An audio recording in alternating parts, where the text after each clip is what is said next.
কলিজা তাদেরকে মিথ্যা কথা বলে, তাদের উপরে প্রেম দিয়ে, তাদেরকে প্রস্টিটিউট বলে এই শফিকরা যদি বাংলাদেশে রাজনীতি করতে পারে, এই জন্য যুগে যুগে ইসলামী দল হওয়ার পরে তোমাদের উপরে লানত, তোমাদের উপরে লানত, তোমাদের উপরে লানত। আমাদের এই ক্যাম্পাসে জুলাই অভ্যুত্থানের সবচেয়ে আইকনিক ছবি ছিল আমার বোন তন্নির উপরে হামলার। আমাদের আপনার খাদিজাতুল কুবরা জগন্নাথ বিশ্ববিদ্যালয়ের, সে তার হাত পর্যন্ত দেখা যায় না এমন পর্দা করে। এই দুইটা মেয়ে যতদিন শিবিরের মানে বিরোধিতা করে নাই ততদিন ওরা আল্লাহর ওলি ছিল। যেই শিবিরের বিরোধিতা করছে সাথে সাথে মনে করেন যে তাদের তীব্র আক্রমণ শুরু করছে।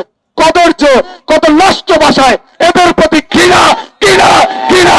এইখানে একজনে নীলক্ষেতের ভিপি ডাকসুর কি নাম জানে কি তাদের ভাই ছাত্রলীগ করতো তো সব ছাত্রলীগের নেতাকে আপনার নাম মনে থাকবে না, মনে রাখবে। আমরা এখানে যারা বক্তব্য দিতাম ছাত্রলীগের প্রেসিডেন্সি এগুলি নিয়ে, এই যে হলের কেন্দ্রের যারা ছাত্রলীগের এদের নিয়ে আমরা তো নাম জানতাম না। পরবর্তীতে ছাত্রলীগ যদি বেঁচে থাকতো মানে 5ই আগস্ট না করতো, সাদিক খান ছাত্রলীগের ভালো কেন্দ্রেট ছিল, সেন্ট্রাল নেতা আর কারণ বুদ্ধি আছে তো চালাক ছেলে। এখন সে তাদের একমাত্র ন্যারেটিভ ছিল কি তারা আপনার লেজুর ভিত্তি করে না। ঢাকা বিশ্ববিদ্যালয়ে যারা আছেন এই যে শুনতেছেন লেজুর ভিত্তি করে না। একটা মানুষ কত বড় বাটপার হতে পারে। এরা এখন কোথায়, এখন এই মুহূর্তে কোথায়? দাড়ি পাল্লার ভোট চাইতেছে। রাকিব নাসির কোথায়? অপরাজয় বাংলার সামনে রাকিব নাসির কোথায়?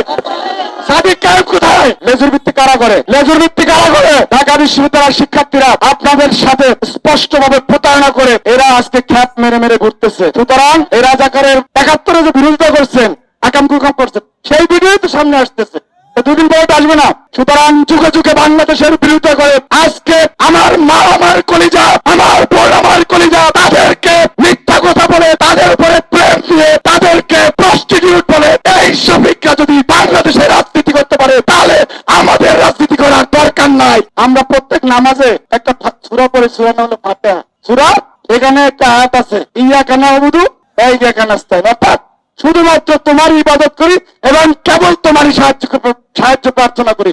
এটা বান্দা আল্লাহর কাছে কয়। জামাতের আমির কার কাছে সাহায্য চায়? আমেরিকার কাছে। কার কাছে সাহায্য চায়? দিল্লির কাছে। সাহায্য চায় না?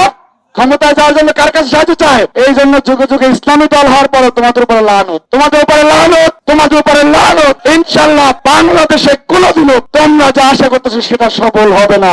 12 তারিখ খালি হাতে ব্যর্থ বিফল মনোরথে এই যে কথা বলছো, এই পাপের প্রায়শ্চিত্ত ভোগ করে বাসায় যাবা। আমরা তোমাদেরকে সমবেদনা জানাবো। সবাইকে ধন্যবাদ। আসসালামু আলাইকুম।